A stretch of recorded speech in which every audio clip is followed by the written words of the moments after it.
Hola, ¿qué tal? Bienvenidos a Club de Prensa. Es un gusto saludarlos el día de hoy y darle la bienvenida a los invitados al programa. Soy María Luisa Rosell. En nombre de Juan Carlos Iragorri, que es el conductor y director de este programa, le doy la bienvenida a Dori Toribio, la corresponsal de Mediaset de España. Bienvenida, Dori. Muchas gracias, María Luisa. Xavi Vilá, corresponsal y analista político catalán. Bienvenido también. Buenos días, ¿qué tal? Bueno, vamos a comenzar hablando sobre lo que ya habían anunciado Ruth y Karen desde Bogotá, estas sanciones que se iban a imponer, sanciones económicas que se iban a imponer contra Rusia por su apoyo a Siria, pero que han quedado suspendidas, según lo que ha dicho el presidente Donald Trump en las últimas horas. El presidente Trump frenó su plan preliminar de imponer sanciones económicas a Rusia, revirtiendo el anuncio que había hecho la embajadora Nikki Haley, la representante de Estados Unidos ante Naciones Unidas, que había dicho el domingo enfáticamente que iban a haber sanciones económicas por el apoyo que ha dado el gobierno de Rusia a Siria.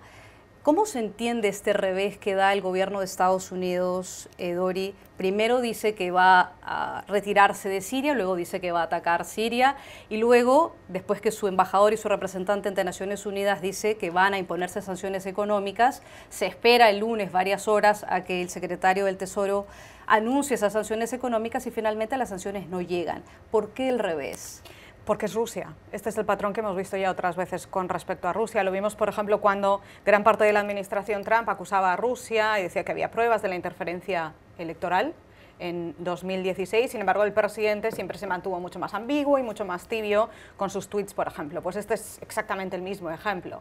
El domingo la embajadora de Estados Unidos ante la ONU, Nikki Haley, en una ronda de entrevistas en las televisiones después de ese bombardeo el viernes por la noche, lo que dijo es que el siguiente paso iba a ser que el Departamento del Tesoro de Estados Unidos impusiera sanciones a Rusia como medida contundente para que dejen de apoyar al régimen de Al-Assad y para que dejen de encubrir sus acciones, porque como sabemos hasta ahora Moscú mantiene que no ha habido ataques químicos en Siria y no solo eso, sino que dicen que tienen pruebas de que ha sido un teatro, un montaje y acusan además a países de Occidente de haber elaborado ese montaje. Como Rusia no cambia de argumento, y lo hemos visto en los sucesivos consejos de seguridad de la ONU en Naciones Unidas en Nueva York, entonces la embajadora Nikki Haley lanzó esta advertencia, dijo, bueno, pues nuestro siguiente paso, si Rusia no cambia su camino, si no cambia su actitud, va a ser establecer sanciones poderosas, sanciones que hagan daño a Moscú para que entiendan que este es el mensaje de Estados Unidos y de sus aliados. Pocas horas después la Casa Blanca dio un pequeño paso atrás, la portavoz Sarah Sanders dijo que bueno, que eso no estaba muy claro todavía, y fue después cuando los medios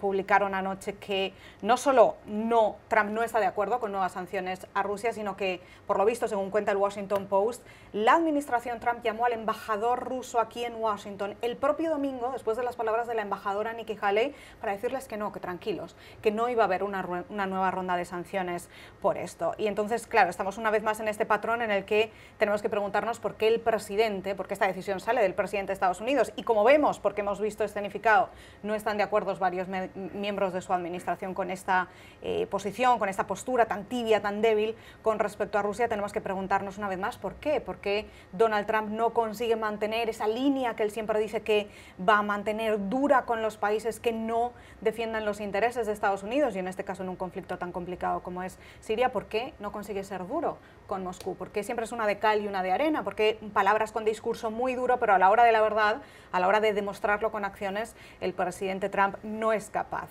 Mi respuesta, que obviamente no la tenemos, pero mi respuesta iría más encaminada por lo que le hemos escuchado al exdirector del FBI, a James Comey, estos días, que está presentando su libro, y él manifestó en una de las entrevistas algo así como que esta es la duda que él siempre ha tenido, porque Trump no consigue ser duro con Rusia, y lo que él puso sobre la mesa es que quizás Rusia tenga alguna información comprometida sobre el presidente de Estados Unidos, que es algo que obviamente todos tenemos en mente en algún momento o en otro. A veces parece que sí, a veces parece que no, pero que es una información que siempre está ahí sobre la mesa y que cada vez que pasa estas cosas nos lo hace repensar de nuevo. El informe Steele, ¿no? El famoso informe Steele. Según James Comey apuntó a diferentes cosas, a información comprometida en general, además del informe Steele, pero quién sabe. La cosa es que James Comey sabe cosas que nosotros no sabemos. Lo que llama mucho la atención, Xavi, es que la embajadora Haley ha sido siempre muy cuidadosa. Ella consulta todo con el presidente antes de dar una declaración pública, y mucho más aún si es ante Naciones Unidas. Y lo que llama mucho la atención es estas 24 horas que hay entre lo que dice Nikki Haley en Naciones Unidas y luego lo repite en la televisión y lo que hace finalmente el presidente Donald Trump. Cuando el Washington Post, Dori muy bien citaba el Washington Post, cuando el Washington Post le consulta a algunos funcionarios de la Casa Blanca por qué el giro en la administración, uno de los funcionarios que habla en cuestión en estado de anonimidad, señala que es porque hay una confusión en realidad en las decisiones que se toman al interior de la Casa Blanca, lo cual no nos sorprende la palabra confusión. ¿Qué piensa usted? Bueno, lo que pasa es que precisamente por la proximidad entre Nikki Haley y el presidente Trump, según leemos, que ella es una persona que habla directamente con el presidente antes de dar una comunicación pública, por lo tanto, el margen de error en el mensaje teóricamente es menor, porque habla con la fuente principal al final de cómo tiene que salir el mensaje. Si solo en 24 horas eso se ha corregido, es o porque el mensaje era malo de entrada o porque Trump se arrepintió muy pronto. Pero ya tenemos precedentes, como sabemos, con Nikki Haley, dando un mensaje público que luego fue rebatido puertas adentro y que le costó el cargo a un alto cargo, valga la redundancia, del Consejo Nacional de Seguridad de la Casa Blanca. Entonces, ¿qué ocurre? A mí me da la impresión que tenemos este problema claro, que coincido con Dorit completamente, que al ser la cuestión rusa es el elephant in the room, que llaman aquí, es el gran problema, pero a eso hay que añadir que seguramente esta administración, desde que ha arrancado a andar, le ha faltado una política exterior clara, no solo en el tema ruso, sino en muchos ámbitos. Hablábamos fuera de cámara con usted del hecho que más allá de la controversia que generó el antiguo ya secretario de Estado Rex Tillerson, porque no era una persona que uno creía que seguramente era la mejor adaptada para adoptar ese cargo, hay una gran cantidad de cargos sensibles en el Departamento de Estado, que es el equivalente al Ministerio de Exteriores de cualquier país, que no están todavía otorgados. El máximo responsable para Europa todavía no existe en esta administración. Ya han pasado 18 meses. El embajador en España fue nombrado hace relativamente poco, solo por poner un ejemplo. En América Latina ha ocurrido lo mismo.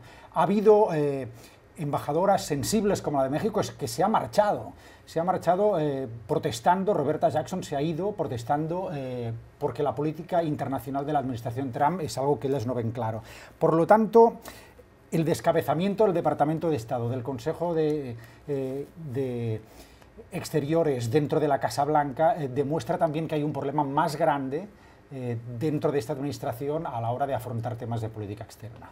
¿Usted coincide, Dori? Sí, pero quería poner un debate sobre la mesa. Utilizamos los medios todos en general este término de giro, ¿no? Giro en la administración porque alguien dice una cosa y el presidente dice otra. Pero yo me cuestiono si de verdad es un giro, porque en realidad es muy consistente con lo que Trump ha hecho desde el principio. Y antes ponía el ejemplo del tema de la interferencia electoral rusa porque es el mismo patrón que vimos. También fue Nikki Haley ante el Consejo de Seguridad de la ONU quien acusó a Rusia de haber interferido en las elecciones de Estados Unidos y de otros países, e incluso Mike Pompeo, que era el director de la CIA y ahora está esperando a ser confirmado como nuevo secretario de Estado. Y pongo estos dos nombres porque son dos personas que sí se llevan muy bien y que tienen relación directa con el presidente Trump, con lo cual tienen acceso directo y, como decía Xavi, pueden tener menos margen de error. Otra cosa, por ejemplo, era Tillerson, el ex secretario de Estado, que tenían una relación, como sabemos, terrible, que nunca hablaban directamente y, claro, ahí efectivamente se provocaban estas diferentes declaraciones, pero tenía un origen. Pero incluso con la gente más cercana esto también se produce. Nikki Haley ha condenado a Rusia por la interferencia electoral. También Mike Pompeo en numerosas ocasiones ha dicho que Estados Unidos tiene que tomar medidas extraordinarias para evitar la interferencia electoral de Rusia en 2018, porque él asegura que ocurrió en 2016. Sin embargo, el presidente Trump nunca ha dicho algo así de manera tan rotunda y les ha llevado la contraria públicamente con respecto a estas declaraciones. Con lo cual, a mí, en este caso ahora con Siria, en este caso de las sanciones a Rusia, no me parece tanto una contradicción, sino exactamente el mismo patrón, porque sabemos que a la hora de la verdad, da igual si Donald Trump se iba bien o mal con la gente de su administración. En temas de política exterior, quien toma las decisiones al final es el propio presidente Trump. Por eso se ha producido una intervención, un bombardeo en Siria sin que ni siquiera el secretario de Estado, Pompeo ahora, sustituyendo a Tillerson, estuviera confirmado. Estados Unidos ha lanzado una operación internacional sin tener un secretario de Estado que en teoría es la voz cantante de la diplomacia estadounidense. ¿Por qué? Porque a la hora de la verdad es el presidente Trump el que decide, hace y deshace sobre la política exterior de Estados Unidos, quizá con su yerno, con Jared Kushner. Curiosamente, que esta es una verdad que ocurre pocas horas después que el presidente francés se haya atribuido el hecho de haber haber obligado a Donald Trump a cambiar de opinión respecto a su política siria, la cual cosa generó un revuelo en Francia espectacular. En una entrevista de 2 horas y media que el presidente Macron concedió el domingo por la noche en prime time a 2 cadenas de televisión, y que fue muy comentada por el hecho de que fue una entrevista a la anglosajona, es decir, que Macron se sometió a un bombardeo de 2 periodistas muy duros contra él sin haber pactado antes nada, y eso es algo a lo que no están acostumbrados en Francia. Pero él se atribuyó el hecho de que convenció a Trump de que no debía marcharse de Siria, primero, que debía de derrotar al Estado Islámico antes de considerar cualquier retirada de esa parte del mundo, y luego otro gran elefante in the room que tenemos aquí, como es la influencia de Irán. Naturalmente, Washington no quiere abandonar una zona del mundo y dejarla a expensas de que los iraníes sean los que al final, pues digamos que sienten las bases de qué tipo de política se hace ahí. Y eso también creo que es algo que está pesando dentro de las decisiones que se toman en la Casa Blanca a la hora de marcharse o no marcharse, porque seguramente si fuera por Trump, al menos atendiendo lo que dijo en campaña, ya se deberían de haber marchado. Les propongo cambiar de tema, siguiendo con Trump y con otras complicaciones que tiene el presidente de Estados Unidos, para hablar de esta audiencia que tuvo lugar ayer en una corte federal en Nueva York, y que involucra precisamente al abogado personal y confidente del presidente Michael Cohen. Y es que la jueza federal que presidía esa audiencia ha permitido el acceso, o va a permitir el acceso a los abogados de Cohen a ciertos documentos que fueron allanados en las redadas de la oficina del abogado de Trump, Michael Cohen, la semana pasada, pero además podría nombrar a un abogado independiente para ayudar a determinar qué otros materiales sí se incluyen en la investigación que está haciendo el fiscal especial Robert Mueller. El enfrentamiento legal comenzó la semana pasada cuando se produce este allanamiento por parte de los fiscales del FBI, y registran documentos, recolectan documentos que podrían ser involucrados en esta investigación, donde hay delitos que van desde el fraude bancario, fraude electrónico, en el que está involucrado el abogado del presidente Trump, Michael Cohen.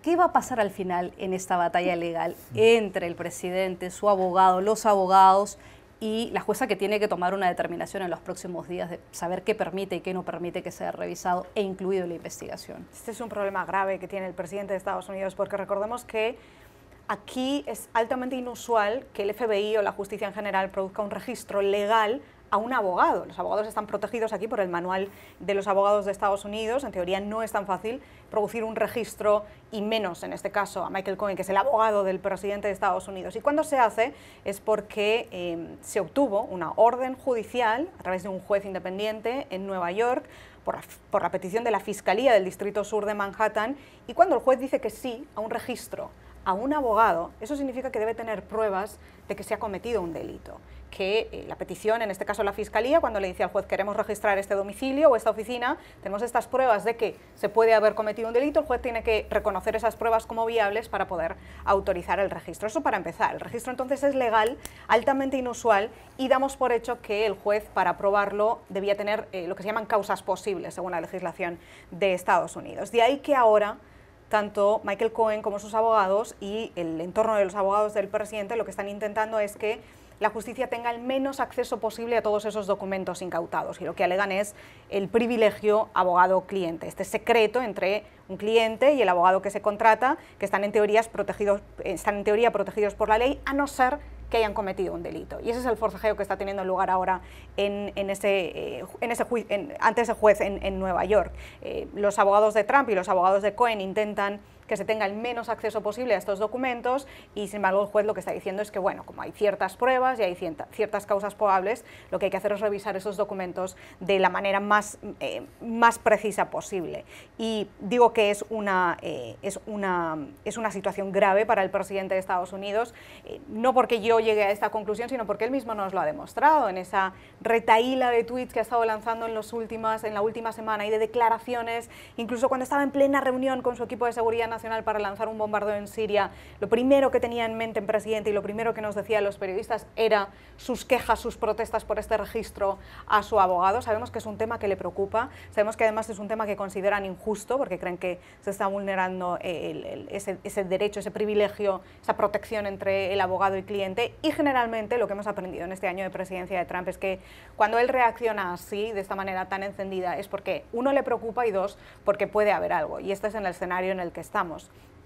Y el gran cuadro, como dicen aquí en Estados Unidos, el cuadro mayor de esta situación es que pensemos cuánta gente del entorno del presidente está o imputada o bajo lupa de un juez o pendiente de un proceso con un gran jurado de Estados Unidos. Tenemos a su ex jefe de campaña, a Paul Manafort, que el juicio va a ser ahora en mayo. Tenemos a su ex asesor de seguridad nacional, Michael Flynn, que además ya se declaró culpable por haber mentido al FBI. Tenemos a Jared Kushner, que está siendo investigado por varios, no uno, sino varias fiscalías de Estados Unidos, en Washington y en Nueva York, por posibles delitos, sobre todo empresariales, económicos y financieros. Y ahora también tenemos al abogado personal, Michael Cohen, del presidente, que no es solo su abogado personal, es su amigo, es su fixer, es su confidente, es la persona que le ha sacado de todos los líos desde hace décadas, es la persona que más sabe del presidente de Estados Unidos y en ser su familia es quien más cerca tiene y que además tiene un cargo importante dentro del Partido Republicano porque es una de las personas que regula también la financiación y que se dedica a recaudar fondos dentro del Partido Republicano.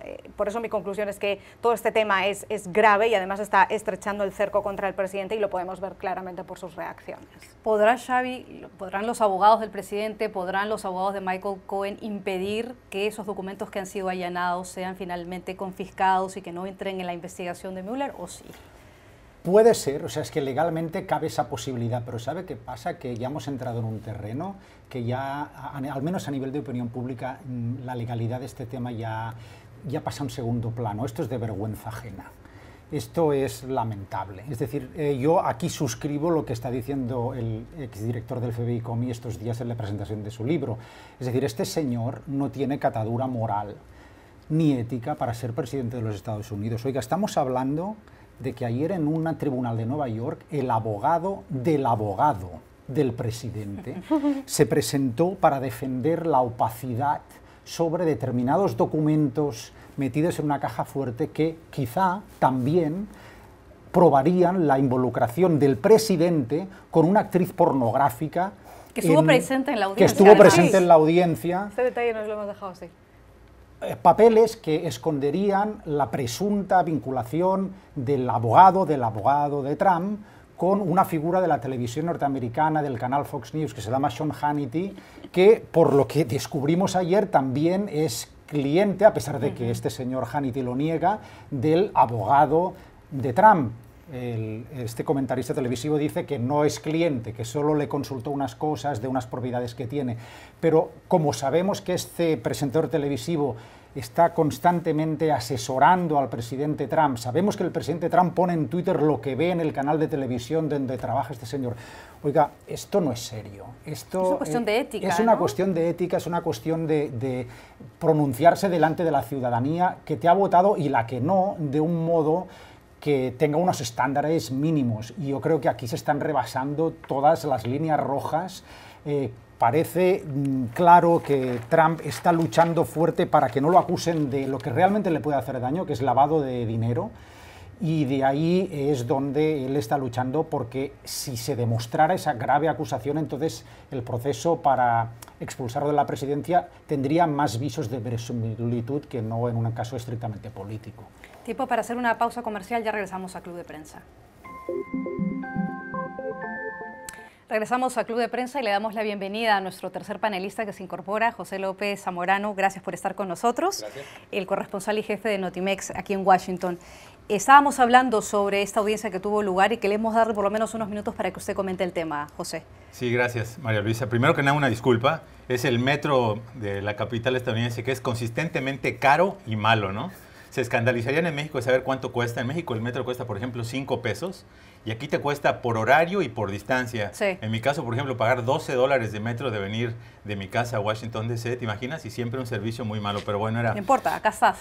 Sí, bueno, a mí lo que me llamó muchísimo la atención de todo este episodio mediático, ¿no? Casi un circo que se dio en Nueva York alrededor del tema de Cohen, fue la sabiduría mediática de Michael Avenatti, el abogado de Stormy Daniels. está combatiendo a Donald Trump con trumpismo. Es decir, tiene un manejo tan especial de lo que es el espectáculo, de cómo saber atraer a la prensa. Primero lo vimos con ese tweet donde puso su disco compacto, sugiriendo que hay imágenes, ¿no? La prueba del delito, y después llevando la víspera a Stormy Daniels a la corte de Nueva York. Realmente fue espectacular, la mujer se tropezó, yo no sé si fue incluso coreografiado, porque había una nube de reporteros, sí. Y la principal atracción era más que nada Stormy Daniels, y también me impresionó qué bien coachada está, porque al final de su participación en la corte su discurso fue impecable. Dijo: Michael Cohen, el abogado personal del presidente, está acostumbrado a pensar que él está fuera de la ley, que la ley no le aplica a él, hoy se acabó. Yo creo que están realmente los abogados de Trump, que están acostumbrados probablemente a lidiar con abogados civiles, criminales, no de esta envergadura como Michael Avenatti, se están dando un encontrón con una sopa de su propio chocolate. Cambiamos de tema ahora sí para hablar de armas químicas y de este impasse que ha habido con los inspectores independientes de la Organización para la Prohibición de las Armas Químicas, que tenían que llegar hasta el espacio donde se produjo este supuesto ataque químico el sábado 7 de abril, sábado pasado, en la zona de Dumas, un suburbio cercano a Damasco. Y es que inicialmente las autoridades sirias le habían impedido el acceso a los inspectores y han cambiado de parecer y dicen que mañana los inspectores de la Organización para la Prohibición de las Armas Químicas tendrán acceso finalmente, con el objetivo de tomar muestras de lo que podría haber sido un ataque químico que causó la muerte de docenas de personas.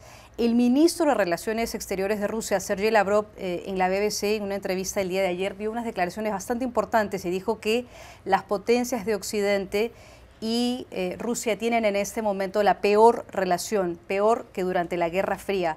Creo que es peor porque durante la Guerra Fría había canales de comunicación, dijo el canciller ruso a la BBC. ¿Cree usted, coincide usted, Dori, en que estas son las peores relaciones que tiene en este momento Rusia con Estados Unidos y sus aliados? No.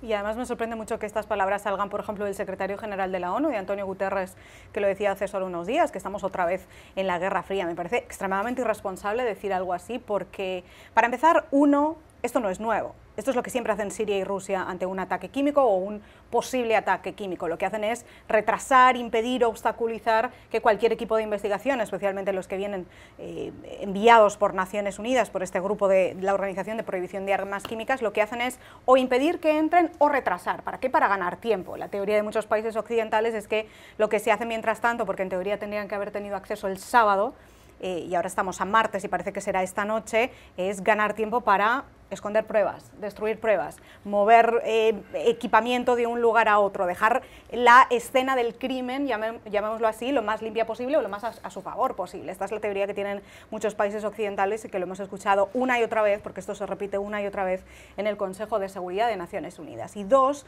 porque ahora mismo las tensiones entre Rusia y Estados Unidos no están en el punto de la Guerra Fría, porque para empezar tenemos un presidente, Donald Trump, que no está aplicando ese tipo de presión y ese tipo de tensión contra Moscú. Lo hablábamos al empezar el programa. Donald Trump es un presidente que con Moscú da un paso adelante y 3 pasos atrás, que emplea una retórica muy dura, pero ahora a la hora de la verdad, a la hora de las acciones y las decisiones y las sanciones, por ejemplo, o las culpabilidades y responsabilidades, no las aplica de esa manera con Moscú, por lo menos no hasta ahora. Con lo cual, empezar a decir ahora que estamos en un punto peor de la Guerra Fría, sinceramente me parece irresponsable y además me sorprende viniendo de gente como el secretario general de la ONU. Xavi. Yo leería estas declaraciones de Lavrov en clave interna, o sea que dentro de Rusia viene muy bien vender la rusofobia, porque entonces el electorado ruso se agita y dice: ¡ay, qué bien lo hace mi presidente, que me defiende de todos estos ataques externos! Y el gran imperio ruso que queremos construir pues sigue adelante y, ¿sabes? Esta funciona internamente. Yo coincido bastante en esta impresión de Dori, en que no es la peor situación, no es ideal, desde luego, pero bueno, Siria es donde se está disputando un conflicto de intereses que se deciden en otras partes, no en Siria. En Siria la gente, el territorio, los ciudadanos están sufriendo las consecuencias de unas decisiones que se toman en Moscú, en Washington, en Riad, para dominar esa zona del mundo clave. Por lo tanto, no es la situación más mala. Lo que pasa es que tiene mal arreglo. Tiene mal arreglo porque estamos hablando ya hace un rato de la impredictibilidad de Trump. No sabemos si se va a quedar, si se va a marchar, porque cada día dice una cosa distinta. Sabemos poco de hasta qué punto Putin va a seguir igual. Sabemos que le va a dar soporte a Assad, pero no sabemos hasta qué punto. Si siguen los ataques con armas químicas, y luego hay variables que son más difíciles de controlar, como las de Irán, que es la que he comentado antes, que sabemos a lo que juega, pero sabemos que también hay un pacto nuclear que el mes que viene expira, el día 17 de mayo, vamos a ver qué hace Trump con eso, y eso también será un termómetro para otras avenidas como las que estamos comentando. ¿Qué opciones tiene Estados Unidos frente a esta situación? Bueno, de entrada tiene que haber una respuesta, por lo menos consensual dentro de la administración. El hecho de que estemos viendo, como ya lo comentaron previamente en el programa, la idea de que no tenemos una posición coherente, ¿no? Porque una respuesta militar, bombardeo quirúrgico, no es una estrategia, ¿no? Una estrategia incluye, por ejemplo, definir cuál es la meta, qué va a pasar, por ejemplo, en relación con Assad, en relación con los ataques al Estado Islámico, qué va a ocurrir si no se resuelve el conflicto, cuál será el papel de Estados Unidos o de una coalición internacional. Entonces, primero que nada, tener una estrategia sólida, ¿no? Contundente y que sea consensuada dentro primero de la propia administración Trump. A mí las palabras de Lavrov sí me llamaron mucho la atención, porque si las tomamos a pulso literalmente son extremadamente preocupantes, porque quizá aún en uno de los peores episodios de la Guerra Fría, la crisis de los misiles del 63 entre Cuba y la entonces Unión Soviética, había canales de comunicación. Ahora nos enteramos que Robert F. Kennedy había ido a hacer la propuesta a Nikita Khrushchev de quitar los misiles a cambio de que se dieran la vuelta a los barcos. Vamos, había un canal de comunicación. Si no existiera ese canal sería altamente preocupante, con dos potencias que tienen acceso al botón nuclear. Sin embargo, no creo que haya que tomar las palabras con mucha sinceridad, porque creo que más que nada está cobijando al presidente Donald Trump. Creo que le está ayudando, ¿no? Hay una gran crisis aquí interna política por el hecho de que Trump personalmente no está muy convencido de la propia política hacia Rusia, que en realidad sigue teniendo este coqueteo emocional o no sé, con Vladimir Putin, y por lo tanto algunas de las acciones de su gobierno parece que no son gracias a Trump, sino a pesar de Trump. Entonces el hecho de que describa Lavrov un panorama en el cual las relaciones están muy mal, todo está pésimo, nunca habían estado así, de alguna manera le da una cobertura al presidente Donald Trump para decir, no, yo sí estoy actuando con Rusia, no soy suave con Rusia. Entonces yo creo que habría que verla así en una lectura política interna, pero también en una lectura geopolítica más amplia. Además, pensemos, ¿qué daño se ha hecho a Rusia en realidad con este bombardeo? Nos explicó el propio jefe del Pentágono que los ataques se habían diseñado específicamente para no hacer daño a ninguna instalación rusa. Y ahora sabemos que el presidente Trump tampoco va a aplicar sanciones. Es decir, ¿qué daño objetivo ha sacado Rusia de todo esto? Ninguno, con lo cual yo estoy de acuerdo. Esto parece más una puesta en escena de Lavrov, una vez más. Ese discurso que se lanza, como decía Xavi, para consumo interno, esa oposición a Estados Unidos, pero ahora, a la hora de la verdad, esa oposición en realidad no es tanta, por lo menos no hasta ahora. Hasta ahora no, por lo menos. Me vuelvo con usted, José, para hablar de su país, porque hay noticias que vienen desde México, y es que Andrés Manuel López Obrador, más conocido como AMLO, candidato presidencial mexicano por la coalición Juntos Haremos Historia, afirmó que el gobierno de Enrique Peña Nieto está utilizando a Carlos Slim, que es el hombre más rico de México. Se calcula que su fortuna tiene unos 67.000 millones de dólares, es el séptimo hombre más rico del mundo, que ha salido a la palestra a defender una obra muy importante de infraestructura como es la construcción del nuevo Aeropuerto Internacional de México, sin mencionar directamente a AMLO. Ha defendido esta obra porque AMLO ha decidido que si llega a la presidencia va a cancelar ese proyecto. Pero este proyecto es muy importante porque no solamente es una obra de gran infraestructura, sino porque además involucra a un arquitecto muy importante como es el inglés Norman Foster. La firma de arquitectos de Fernando Romero, que es yerno de Slim, también está involucrada en este proyecto. Carlos Slim ha dicho lo siguiente: en mi vida he visto un proyecto que pueda tener tanto impacto sobre un área. El único que yo podría comparar es el Canal de Panamá. Lo más importante no es solo que está en la ciudad, sino que está en un área de la ciudad donde hay más pobreza. ¿Defiende Slim un proyecto porque son sus intereses económicos, empresariales, o es una legítima defensa? ¿Y qué pasa con AMLO? Mira, yo creo que el problema del tema del aeropuerto, el nuevo aeropuerto de la Ciudad de México, es que no ha habido una explicación muy clara de por qué no va a proceder, no debería preceder como lo está planteando el gobierno mexicano. Tuve oportunidad hace unos cuantos meses de visitar una empresa muy sofisticada que se llama Maitre. Es una derivada del Instituto Tecnológico de Massachusetts, que está ubicada en un corredor industrial en Virginia. Ellos han estado operando este proyecto del aeropuerto de la Ciudad de México desde hace más de 20 años. Si les ha demorado 20 años analizar las zonas donde debería estar, La primera recomendación que hicieron fue en Texcoco, donde no se pudo hacer por razones políticas. Algunos habitantes defendieron los terrenos comunales que todavía existen en México y por lo tanto políticamente no fue posible hacerlo. Y sin embargo se dedicaron varios años a hacer un análisis de las rutas de vuelo, de las alturas, de la Ciudad de México, de las mejores maneras en que la pueden hacer. Y a un grupo de reporteros nos explicaron exactamente por qué ellos son los que están haciendo la recomendación. Es más, nos dijeron, si no aceptan esta recomendación que hacemos como una empresa que ha reconstruido la mayor parte de los aeropuertos del mundo, que tienen patentes de los más altos niveles de navegación aérea, es decir, inventaron los vuelos triples, los aterrizajes triples simultáneos en 3 pisos, es decir, toda la parte técnica ellos la manejaron. Dijeron, si no aceptan lo que nosotros estamos proponiendo, nos vamos a salir del proyecto porque no consideramos que es lo apropiado. Y analizaron el plan de López Obrador, se reunieron con la gente de López Obrador en 2015 para explicarles técnicamente, no políticamente, pero aquí se puede decir, bueno, Slim salió y da rueda de prensa. Ellos nos dijeron, nosotros hicimos una reunión, fuimos con nuestros expertos, incluidos varias personas que tienen patentes, y planteamos la cuestión técnica y no se nos hizo mucho caso. Básicamente lo que presentó el señor López Obrador fue una especie de unos dibujos animados en 2 minutos donde se veía por qué sí era posible hacerlo, y lo que nos explicaron los expertos es, tú no puedes diseñar un aeropuerto en el papel, lo tienes que diseñar en el papel y en el aire, porque de la manera en que está estructurado va a haber muchas posibilidades de riesgos de accidentes fatales. Entonces nosotros no lo recomendamos. Entonces es un poco lo que a mí me parece un poco preocupante, digamos, porque esta idea del aeropuerto de la Ciudad de México, la idea de que, bueno, hay que acabar con la corrupción y la oscuridad, yo creo que eso está muy bien. Yo creo que no debe haber más transparencia, debería haber quizás siempre transparencia en las licitaciones públicas. Nadie está a favor de la corrupción, etcétera, ¿no? Pero no sé si es mutuamente excluyente que haya transparencia y que se busque que todo se haga conforme a la ley, a que se sigan las especificaciones técnicas que está recomendando un organismo que se dedique específicamente a hacer este tipo de proyectos de gran envergadura. Entonces, un poco para mí es un microcosmos de las políticas de López Obrador. La idea de que más que ofrecernos una metodología racional de por qué llegar aquí, acá es un acto de fe, ¿no? Eso es, confíen en mí, lo vamos a hacer, yo voy a ahorrar el dinero, y no importa si hay unos expertos técnicos que dicen otra cosa, a lo mejor yo sé más, ¿no? A lo mejor yo lo puedo hacer mejor. Ojalá, pero me da la impresión que en este caso, el hecho de que haya un trabajo técnico tan estructurado por tantos años, por gente que solo se dedica absolutamente a eso, me da la impresión que pone un debate distinto que simplemente una cuestión política de querer defender intereses personales. Tiempo para una pausa comercial, ya regresamos al programa.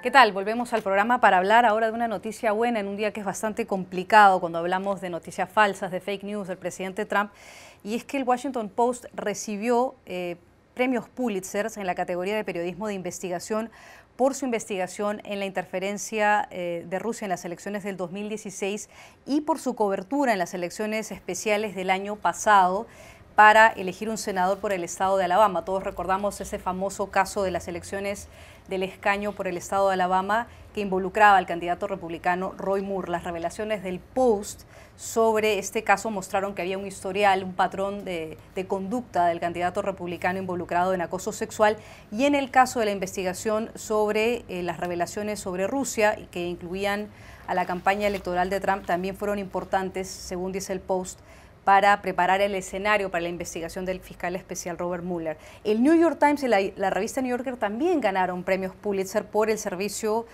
público, por la cobertura de los casos de acoso sexual que se le imputan al productor de Hollywood, Harvey Weinstein, que originaron también el movimiento Me Too. ¿Cómo se recibe esa noticia en el ambiente periodístico? Bien, especialmente en el Washington Post y en el New York Times, que tantos ataques han recibido del presidente Trump. Yo me imagino a Trump enterándose que Maggie Haberman, la corresponsal del New York Times en la Casa Blanca, acaba de recibir un Pulitzer por sus informaciones sobre Rusia, que tanto han enfadado al presidente, y ella, que es una de las mejores reporteras aquí en Washington.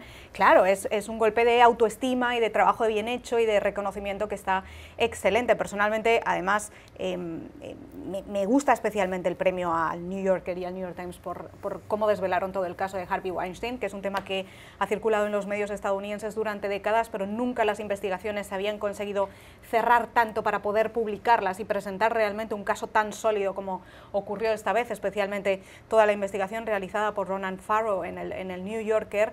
Consiguieron algo tan importante como desvelar un caso que circulaba en la rumorología de este país desde hace mucho tiempo, pero presentaron las pruebas y que ha desencadenado tantos cambios en este país, ya no solo en Hollywood, sino después aquí en Washington, en los medios de comunicación y dentro del Congreso y todo este movimiento Me Too que yo estoy convencida que está provocando un cambio cultural aquí en Estados Unidos. El único pero que yo le pondría a estos premios, por ser crítica también con la profesión, que a veces también tenemos que serlo, es que toda la investigación de la trama rusa, que es excepcional, lo que han publicado los medios estadounidenses aquí, fruto de una investigación muy rigurosa y el objetivo del periodismo es excelente, pero desde que Donald Trump ganó las elecciones hasta ahora, no antes de que ganara las elecciones. Ese es el único pero que yo le pondría. Tanto el New York Times como el Washington Post negaron antes de las elecciones que hubiera nada sobre Rusia que afectara al presidente Trump. Hubiera estado excelente que todo ese trabajo se hubiera hecho antes de noviembre de 2016. Xavi. Bueno, a menudo nos llaman corporativistas en esta profesión, pero yo creo que es un día para celebrarlo, ¿no? Porque sobre todo, por ejemplo, con el caso del Me Too, y esta eclosión de denuncias de personas que en sus puestos de trabajo han sido sometidas a un trato degradante, generalmente por hombres blancos con poder sobre mujeres, yo creo que eso define, encapsula perfectamente lo que es un servicio público, que es el premio que se han llevado el Times y el New Yorker. Y eso es lo que el periodismo debería hacer constantemente, descarnar realidades injustas y someterlas a la ciudadanía para que eso tenga unas consecuencias como Weinstein es solo el tope de la pirámide, pero ha habido mucha otra gente que ha caído y por lo tanto desde ese punto de vista satisfacción. Y que esto pase meses después que Trump nos calificara a todos como enemigos del pueblo, pues mire, ¿qué quiere que le diga? Uno se toma esta mañana el café con aquella alegría, ¿no? Estupendo. Sí, para un presidente que ha colocado la descalificación de los medios informativos como una política de Estado y de hecho ha buscado erosionar lo que es un poder fundamental en una sociedad democrática, el hecho de que dos de los periódicos que han encabezado justamente estas investigaciones que ponen en duda la veracidad de la narrativa oficial de la Casa Blanca, específicamente en el tema de la trama rusa, me parece que es una reivindicación no solo para el Washington Post y New York Times, muy merecido, porque acuérdate que estuvieron hasta en las listas negras de la campaña presidencial, sino yo creo que para toda la prensa. Es una respuesta de guante blanco de esta consigna de fake news. No, señores, esto no es fake news, esta es una profesión honorable, con mucha responsabilidad, de interés público, y lo están demostrando periódicos que le están dedicando no solamente grandes cantidades de tiempo, sino grandes cantidades de recursos para poder hacer el periodismo de investigación que están haciendo de New Yorker, de New York Times y de Washington Post, y nosotros que somos periodistas lo sabemos, se requiere una inversión cuantiosa de recursos humanos y creo que están demostrando que vale la pena. Igual yo estoy esperando el tuit del presidente Trump y metiéndose con los Pulitzer, poniéndole algún mote a los Pulitzer, como fake Pulitzer o algo así. Y la campaña de CNN de la manzana, donde dice esto es una manzana, no es un plátano, es una manzana, ¿no? Los hechos cuentan, me parece que debería ganarse un premio también publicitario. Sí, bueno, tiempo para hacer una pausa, ya regresamos. Volvemos al Club de Prensa para despedir el programa porque se nos acabó el tiempo y agradecer por supuesto a nuestros panelistas y invitados. En primer lugar a Dorito Toribio de Mediaset España, muchas gracias por venir. Xavi Vilá, analista político catalán, muchas gracias. Y José López Zamorano, también corresponsal y jefe de Notimex, gracias. A ustedes por su sintonía, nos reencontramos en otra oportunidad. Que tengan un buen día. Gracias.